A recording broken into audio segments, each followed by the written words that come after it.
सबसे बड़ा धर्म कहा गया है, सबसे बड़ा दान कहा गया है। तो आप सभी के हृदय में विराजमान अखिल ब्रह्मांड नायक परम पिता परमात्मा जो विराजमान है श्रवण भक्ति के रूप में, जो आदि शक्ति माता भवानी श्रद्धा के रूप में आपके हृदय में विराजमान है, उस महाशक्ति के लिए कोटि कोटि नमन। आज इस कथा का चतुर्थ दिवस है। आप सभी लोग तन मन धन से इस धर्म की रक्षा कर रहे हैं। जो धर्म की रक्षा करते, धर्म उनकी रक्षा करता है। तो आओ कथा में प्रवेश करते हैं। स्मरण करिए, कल कथा को जहां विश्राम हुआ था वहीं से कथा प्रारंभ होगी। अमरनाथ की गुफा में भगवान शंकर महादेव माता पार्वती को इस अमर कथा को सुना रहे हैं। नैमिषारण्य में उत्तर प्रदेश में 88,000 ऋषियों को सौनकादिक जो ऋषि जो हमारे पूर्वज थे, जिनकी हम कलियुगी संतानें हैं, हमारे लिए उद्यम करके ब्रह्मा जी ने उन्होंने पूछा था उपाय कि कलियुगी जीवों का उद्धार कैसे हो सकता है। तो हमारे उद्धार के लिए जो उन्होंने सत्संग किया और उस सत्संग से जो तत्व निकाला वो श्रीमद् भागवत के रूप में भगवान श्री कृष्ण का वांगमयी स्वरूप हमारे समक्ष है। और भागवत की ये दिव्य वाणी जिसको हम श्रवण कर रहे हैं, जिसको भागवती गंगा भी कहते हैं, जिसमें हम डुबकियां लगा रहे हैं, जो भागवत की शरण में आ जाता है उसके जन्म जन्मांतरों के पापों का विनाश हो जाता है।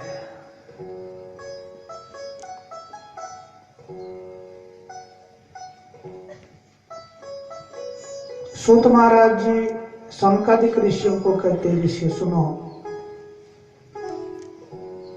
मैं तुम्हें सृष्टि की कथा सुनाने जा रहा हूं। जब ना तुम थे ना मैं था, अमरनाथ की गुफा में भगवान शंकर भी माता पार्वती से कह रहे हैं, पार्वती जब ना तू थी ना मैं था, न झूठ था न सच था, न ये पृथ्वी थी, ना ये सूर्य चंद्रमा इत्यादि ग्रह थे, ब्रह्मांड की जब रचना नहीं हुई थी, उस समय की कथा मैं तुम्हें सुना रहा हूं, ध्यान से सुनो। और सर्वप्रथम भगवान शंकर ने कल की कथा में कह दिया था कि उमा, पूर्व जन्म में तूने गलतियां की, कथा नहीं सुनी, ऋषि की सरलता का अपमान किया, उल्टा अर्थ किया। और एक गलती जब हो जाती है तो उस गलती को छुपाने के लिए गलतियों पर गलतियां होती रहती है। इसलिए सच्चा इंसान वही है जो अपनी गलती को स्वीकार कर ले। जो अपनी गलती को स्वीकार नहीं करता वो इंसान नहीं हो सकता। अपनी आदतों को जो सुधार ले, बुरी आदतों को, बुरी आदतें सब में होती, आदत बुरी सुधार लो, बस हो गया भजन। हम भजन कितना ही करें, साथ साथ में हमें ये भी प्रयत्न करना चाहिए कि जो हमें बुरी आदतें हैं हम उनका भी अवलोकन करें, उनको भी देखें, उनको स्वीकार करें, उन गलतियों को माने और उनमें सुधार करें। और जो अपनी गलतियों को मान करके गलतियों को सुधार लेता है वही इंसान कहा गया है। और इंसान को ही परमपिता परमात्मा की प्राप्ति होती है। अब एक दृष्टांत से थोड़ा समझते हैं। भगवान शंकर माता पार्वती को सृष्टि की कथा सुनाने जा रहे हैं, लेकिन इससे पहले वो सावधान उन्होंने कल भी कर दिया था कि कथा को ध्यान से सुनना चाहिए। कथा एक आग है, कथा जलाती भी है, कथा तपाती भी है और कथा प्रकाशित भी करती है। एक महात्मा जी का एक शिष्य था, बहुत प्रेम करता था बाबा जी से, कई दिनों से सेवा कर रहा था। महात्मा जी के पास गया, बाबा जी इतने दिन मैं आपकी सेवा करता आ रहा हूं इतने दिनों से, तो अब तो लगता है कि आपको मुझे परमात्मा से मिला देना चाहिए। गुरु किसको कहते हैं? जो ईश्वर से मिला दे। गुरु जी, मैंने कथा में सुना है कि असली गुरु वो है जो भगवान से मिला दे। आज के कलयुग के गुरु भगवान को छुड़ाते हैं और अपने को ही भगवान कहते हैं कि हम भगवान हैं। भगवान की फोटो उतार करके अपनी फोटो उनके गले में लटकवा देते हैं। ये शास्त्र विरुद्ध कर्म है। भक्तों के मन में, शिष्यों के मन में गुरु के प्रति श्रद्धा है। गुरु भगवान है, गुरु ब्रह्मा है, गुरु विष्णु है। लेकिन गुरु का कर्तव्य है कि वो समझाएं कि मैं भगवान नहीं हूं, मैं भगवान का अंश हूं जो आप भी हैं। हम भगवान तब हो सकते हैं जब अपना अस्तित्व मिटा दे। जल की बूंद तब तक बूंद है जब तक वो एक बूंद के रूप में दिख रही है। जब तक वो बूंद समुद्र से नहीं मिलती तब तक बूंद समुद्र नहीं बन सकती। इसलिए जब तक हम परमपिता परमात्मा से नहीं मिलते, अपने अस्तित्व को नहीं मिटा लेते, तब तक हम भगवान नहीं हो सकते। तो शिष्य ने कहा, गुरुदेव मैंने कथा में सुना है, सत्संग में सुना है, शास्त्रों में सुना है कि गुरु वही है जो भगवान से मिला दे। कृपा करके मुझे भगवान से मिला दो। बहुत दिन सेवा करते हो गए, हम भी ऐसा ही करते। थोड़े दिन, 10-15 दिन, 1-2 वर्ष भजन किया, पूजा की, कहते कुछ नहीं हो रहा है, सब उल्टा उल्टा हो रहा है, तो छोड़ देते हैं। और जो अपने नियम को छोड़ देता है, अपने धर्म को छोड़ देता है, उसके लिए क्या कहा गया, आपने कथा में सुन लिया है कि अगर उसको मार भी दिया जाए तो कोई दोष नहीं है। और वो कितना पवित्र हो जाता है वो व्यक्ति जो अपने नियम को छोड़ देता है। पहले शुरू करता है मैं ऐसा करूंगा और बाद में बीच में ही छोड़ देता है। जो बीच में ही छोड़ देता अपने नियम को, जो अपने वाणी से कहता मैं ये अच्छा काम करूंगा फिर करता नहीं, छोड़ देता है उसको। उसके बारे में आप कथा में सुन चुके हैं कि जो स्त्री जो पिशाची की सिद्धि करती थी और वो सड़ा हुआ कुत्ते का मांस और जस रज धर्म का वो रज, जिसका वो पिशाची को भोग लगाती थी, पिशाची के उस भोग पर उस सत्संग की निंदा करने वाले, भगवान की निंदा करने वाले, नियम के छोड़ने वालों की नजर पड़ी तो वो पिशाची ने कह दिया ये भी गंदा हो गया। ये सड़ा हुआ कुत्ते का मांस और ये रज धर्म का, मासिक धर्म का जो रज, ये भी गंदा हो गया। जो पहले गंदा होता है कितना, वो भी गंदा हो जाता है। इतनी गंदगी उस जीव में आ जाती है, उस मनुष्य में आ जाती है जो अपने धर्म को छोड़ता है। जिस धर्म में हम पैदा होते हैं जीवन भर हमें उस धर्म का पालन करना चाहिए, अपने धर्म को छोड़ना नहीं चाहिए। धर्म से ये कथा प्रारंभ हुई है, धर्मे बाहतो हंति धर्मो रक्षति रक्षिता। हे गुरु जी, शास्त्र कहते कि गुरु का धर्म है कि वो शिष्य को भगवान से मिलाए और शिष्य का धर्म है कि अपने गुरु में भगवान को देखे, भगवान के दर्शन करे। लेकिन तब ऐसी दृष्टि गुरु ही प्रदान कर सकता है। और ये शिष्य का भी कर्तव्य है कि जल्दबाजी में गुरु धारण ना करे। शास्त्रों में कहा गया कि गुरु धारण करने से पहले 7 दिन भागवत की कथा को सुने बड़ी श्रद्धा प्रेम से, उसके बाद गुरु धारण करे, सोच समझ करके, विचार करके। और गुरु ढूंढने की आवश्यकता नहीं है। अगर आप में शिष्यता है तो गुरु आपके द्वार पर होते हैं। और गुरु आज्ञा में रहना पड़ता है।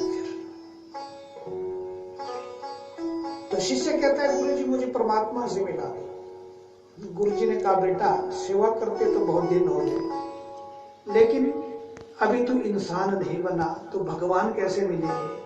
बोले गुरु जी इंसान कैसे नहीं बना, भगवान ने मुझे इंसान बनाया है। मैं तो अनेक योनियों में भ्रमण कर रहा होऊंगा।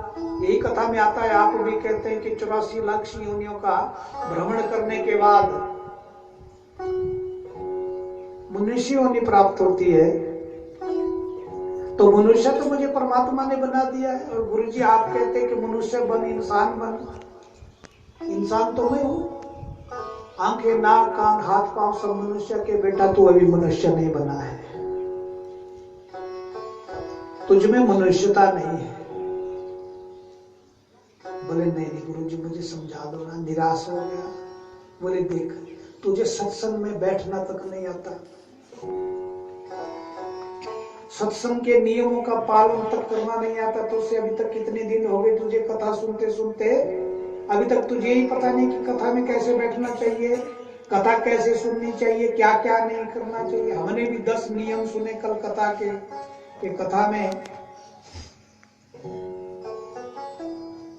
बीड़ी, सिगरेट, पान, सुपारी, लौंग, इलायची का सेवन नहीं करना चाहिए, प्रणाम करनी चाहिए, सोना नहीं चाहिए, बातें नहीं करनी चाहिए, इधर उधर झांकना नहीं चाहिए। फिर भी हम गलतियां करते रहते हैं।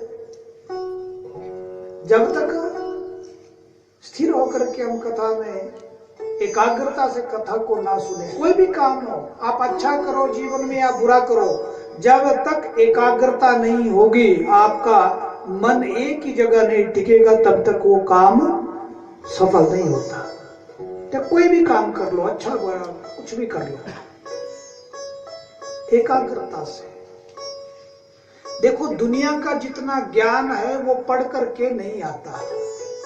अगर पढ़ करके आता होता तो घर में ही सब पढ़ लेते हैं।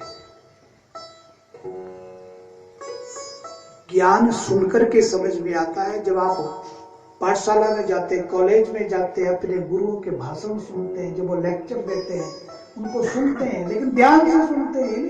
ध्यान कहीं और है, कॉलेज में चले गए, उधर से गुरुजी प्रवचन कर रहे हैं और आप ध्यान से नहीं सुन रहे हैं। सारी दुनिया का ज्ञान केवल सुनकर के समझ में आता है, इसलिए सुनना है तो एकाग्रता से सुनो। पहले सुनो। 9 प्रकार की भक्ति कही गई है भागवत में।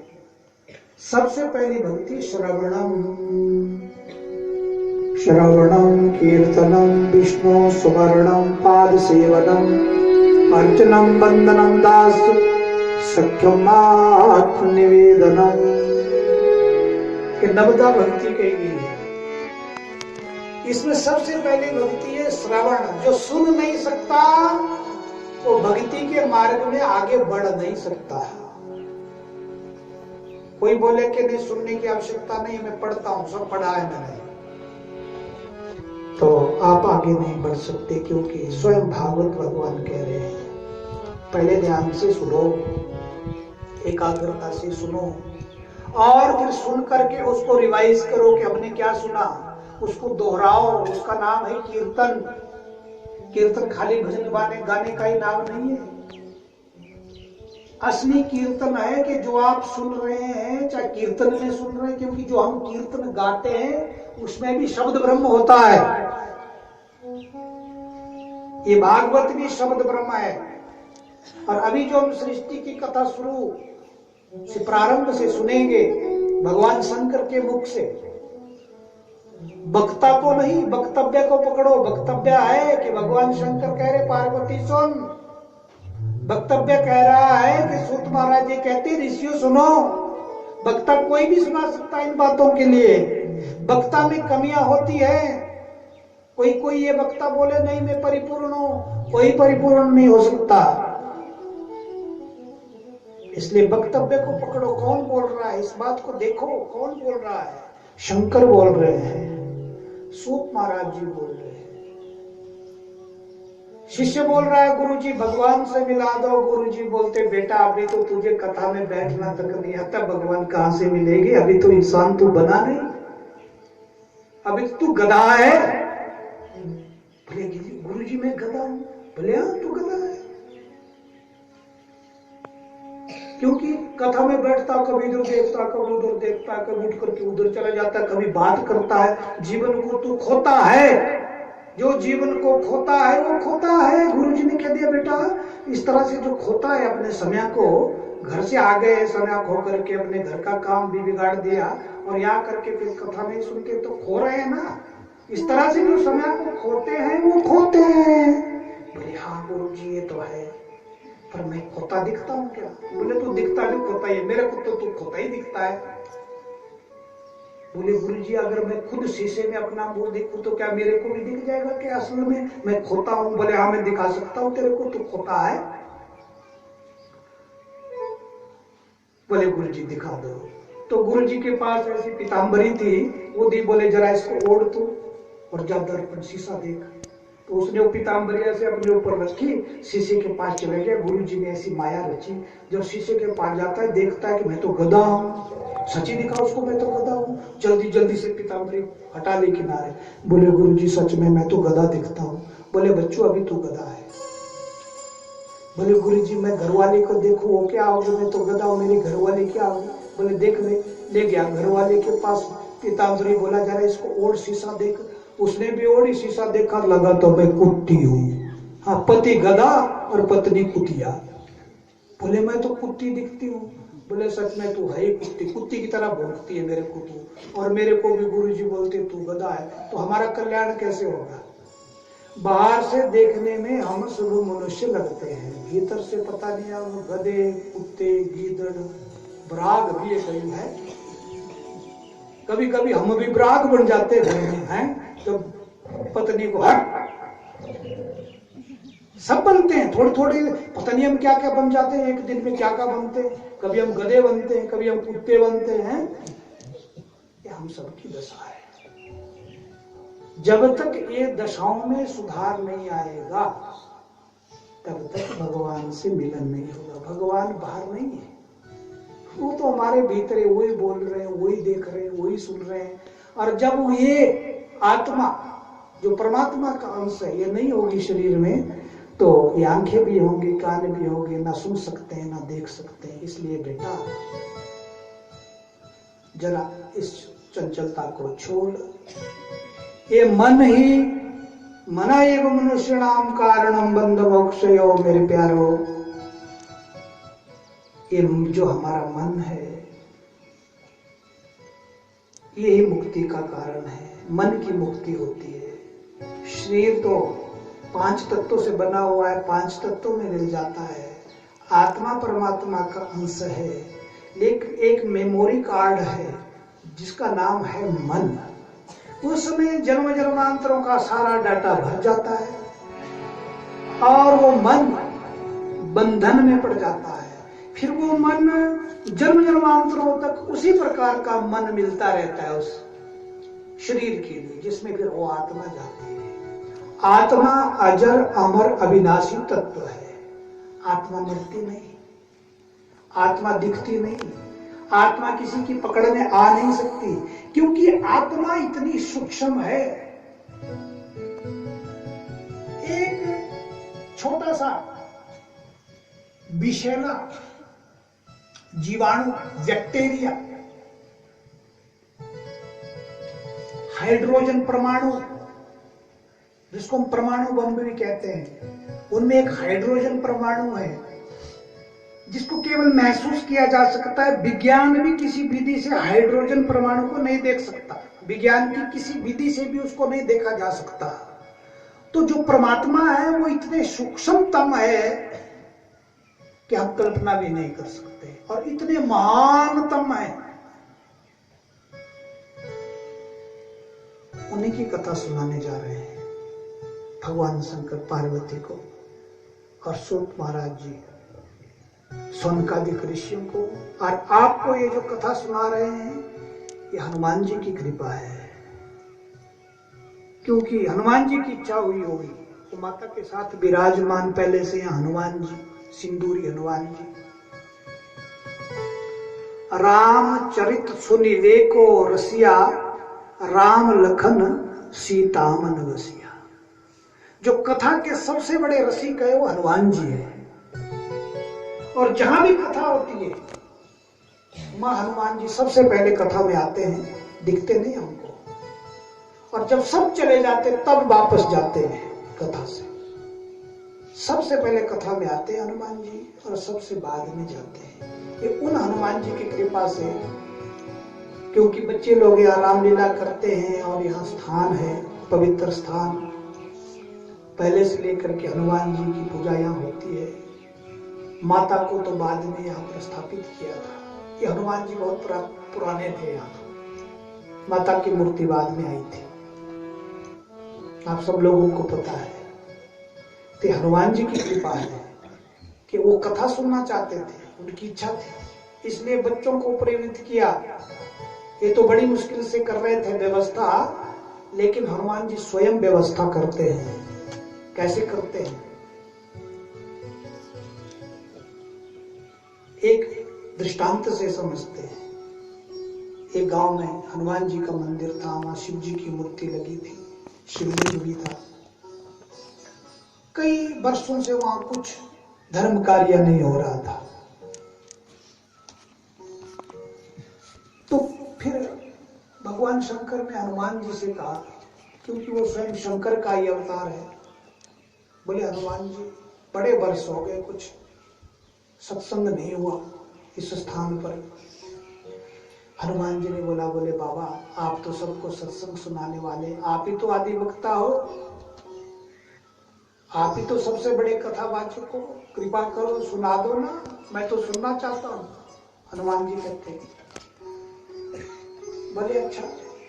तो जब वो प्रेरित करते हैं किसी के लिए, जब वो प्रभु की इच्छा होती है, उनकी कृपा के बिना कुछ प्राप्त नहीं होता। तो भगवान शंकर की जब इच्छा हुई, हनुमान जी सुनना चाहते थे, तो वहां गांव में एक नए नए पंडित जी काशी से पढ़ करके आए थे। वो विचार करने लगे कि देखो मैं कथावाचक बन करके आया हूं, अभी नया नया कथावाचक हूं, लोग मुझसे कथा करवाते तो है नहीं, और तब तक तो मैं कथा सुनाना भी भूल जाऊंगा। भूल जाता है, ज्ञान लुप्त हो जाता है। अभ्यास अगर करते रहेंगे तो मूर्खमति भी सुमति में बदल जाएगी, और अगर अभ्यास छूट जाएगा तो कितना ही ज्ञान है आपके पास, वो विस्मृत हो जाता है, भूल जाता है।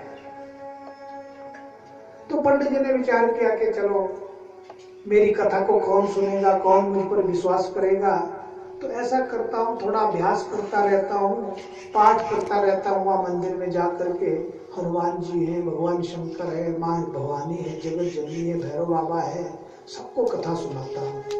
तो अपनी पोथी उठाई और उस मंदिर में आ गए और कथा पढ़ने लगे मंदिर में सवेरे सवेरे आकर के। तो सुनने वाले कौन?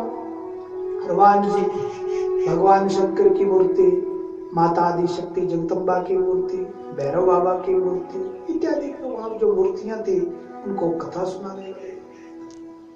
अब 6 दिन तक जब कथा सुनाते रहे, तो जब पंडित जी चले गए 6ठे दिन, तो भगवान शंकर कहते, बोले हनुमान, बोले हाँ महाराज, बोले कल तो कथा की पूर्णाहुति होगी, पंडित जी कल कथा समाप्त कर देंगे, तो पंडित जी को कुछ दक्षिणा की व्यवस्था करो। हनुमान जी बोलते, कोई नहीं करेंगे बाबा, देखते हैं कुछ। तो वहां पर और तो कोई नहीं आता था, मंदिर में ऐसे ही चलते फिरते धूप बत्ती किसी ने कर दी। ऐसा ही होता है, बड़े सुंदर सुंदर स्थान बने हुए, बड़े सुंदर सुंदर मंदिर बने, और लोगों की इच्छा होती है मंदिर बनाना तो आसान है, ये मंदिर बनाना आसान है, मूर्तियां लानी आसान है, लेकिन फिर इनकी व्यवस्था करना इतनी आसान नहीं है, स्थान को जागृत रखना आसान नहीं है। फिर कहते हैं ना कि देवते भी भूत बन जाते हैं। आप लोगों को भी यही चिंता थी कि इतने दिन हो गए यहाँ पर, जो हमने सोचा था वो नहीं हुआ, तो परमात्मा मदद करते हैं। हनुमान जी ने सोचा अब क्या करूं, तो वहां एक सेठ जी आते थे सवेरे सवेरे। सेठ बड़ा कंजूस था, चमड़ी जाए पर दबड़ी ना जाए। सेठानी जी बोलती थी, सेठ जी कुछ ना कुछ मंदिर में चढ़ा दिया करो। बोले ताजे ताजे फूल ले जाता हूँ सवेरे, बस भगवान तो पत्रम पुष्पम तोयम, शास्त्रों में लिखा है ऐसा कि फूल पत्ते और जल की बूंद से भी भगवान खुश हो जाते हैं। लेकिन वो भगवान तब पत्ते से, फूल से और जल से तब खुश होते हैं अगर आपके पास कुछ नहीं है। अगर सब कुछ है फिर फूल पत्ते दोगे तो भगवान बोले अच्छा, अपने लिए तो तू 20,000 का सूट पहनता है और मेरे लिए सड़ी हुई मोड़ी चढ़ाता है, है कपड़े के नाम पर, अगले जन्म में तेरे को लंगोटी भी नहीं दूंगा, ध्यान देना, ऐसा होता है। तो सेठ जी आज जब सवेरे मंदिर में आए, 7वें दिन, अभी पंडित जी आए नहीं थे, वो तड़के आ जाते थे, फिर दुकान में जाते थे। तो शंकर भगवान जी ने बोला, हनुमान जी, बोले हाँ महाराज। है सेठ बोला, भाई आज तो मूर्तियां बात कर रही है, भगवान शंकर बात कर रहे हैं। सेठ का मन अत्यंत प्रफुल्लित हो गया। उसने बोला, है मेरी पूजा सफल हो गई, रोज फूल चढ़ाता हूँ, रोज जल चढ़ाता हूँ शिव जी के लिए, पत्ते चढ़ाता हूँ, बिल पत्ते है, भगवान खुश हो गए मेरी पूजा से, आज बात करते हुए दिख गए, खड़ा हो गया। प्यार बहुत करता था भगवान से, पर कंजूस था।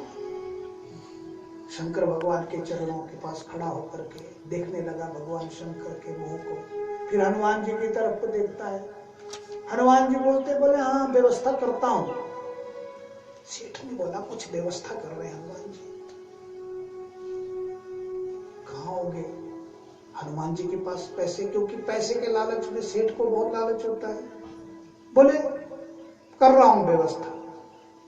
इधर उधर सेठ जी घूमे कि यहां कुछ रखा होगा, आगे घुस गए। अब ढूंढने लगे तो पैसे तो कहीं नहीं दिखे। इतने में हनुमान जी बोलते हैं कि देखो, बोलो बाबा शंकर, बोलो कितनी दक्षिणा देनी है पंडित जी को? बोले देखो 7 दिन उन्होंने काम किया है, तो भाई शास्त्रोक्त दक्षिणा देनी चाहिए, जो शास्त्रों में निश्चित की वो दक्षिणा देनी चाहिए। बोले फिर मैं दे दूंगा पंडित जी को, कल दे दूंगा। अब सेठ ने सोचा कि कल दे देंगे, और कितना दोगे?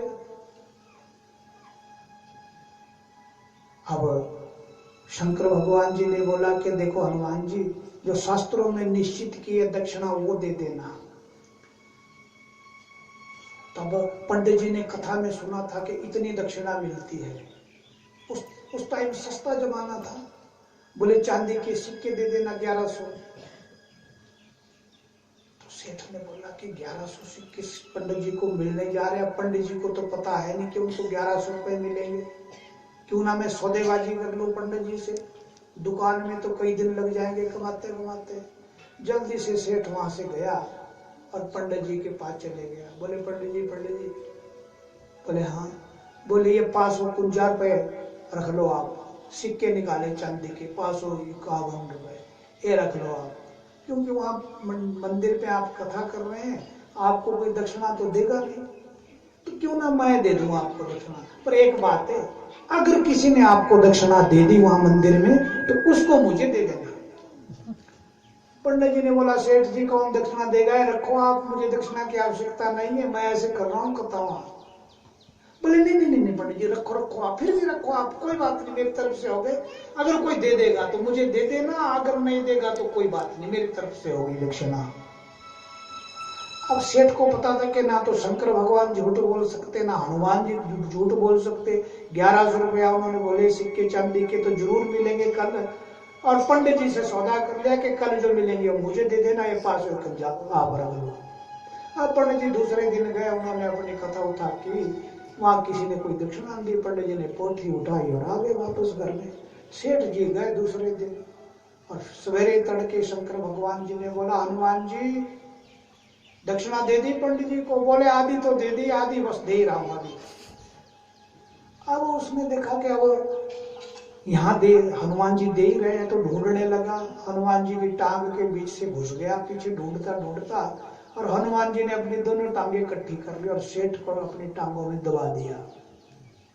अब जब जोर से हनुमान जी ने दबाया तो जीभ बाहर आ गई सेठ की, ऐसा लगा कि बस अब मर जाऊंगा। हनुमान जी क्या कर रहे हैं आप? बोले क्या कर रहा हूँ? ठीक कर रहा हूँ तेरे लिए, रोज यहाँ पर आता है, कथा है, पूजा करता है रोज हमारे, कभी कुछ चढ़ाता तो है नहीं, ये फूल पत्ते जल रोज चढ़ाता है, दबाऊं थोड़ा और? बोला ना महाराज, अभी तो बेटे की शादी नहीं की, बेटी की शादी नहीं की, अभी वो भी कुंवारे हैं, अगर मैं मर गया फिर क्या होगा मेरी घरवाली का। बोले तू फिर ऐसा कर, दक्षिणा दे पंडित जी को जो बाकी बची हुई आधी। मैंने कहां से देनी? हनुमान जी बोलते अगर आधी दिए तो तूने दिए ना लालच में, मैं दिलाता हूँ, देनी तूने कि नहीं देनी, दबाऊं टांग? बोले ना ना महाराज दे देंगे पर प्राण छड़ दो। तो जब भगवान ने कुछ किसी से करवाना होता है तो वो इस तरह से पकड़ देते हैं, इस दृष्टांत से समझना चाहिए। तो जो भी जिसकी से सेवा लेनी है भगवान ने, वो इस तरह समझ लीजिए कि टांगे दबा करके उनके वे श्रद्धा पैदा कर देते हैं और अपनी शरण में ले आते हैं। श्री कृष्ण गोविंद।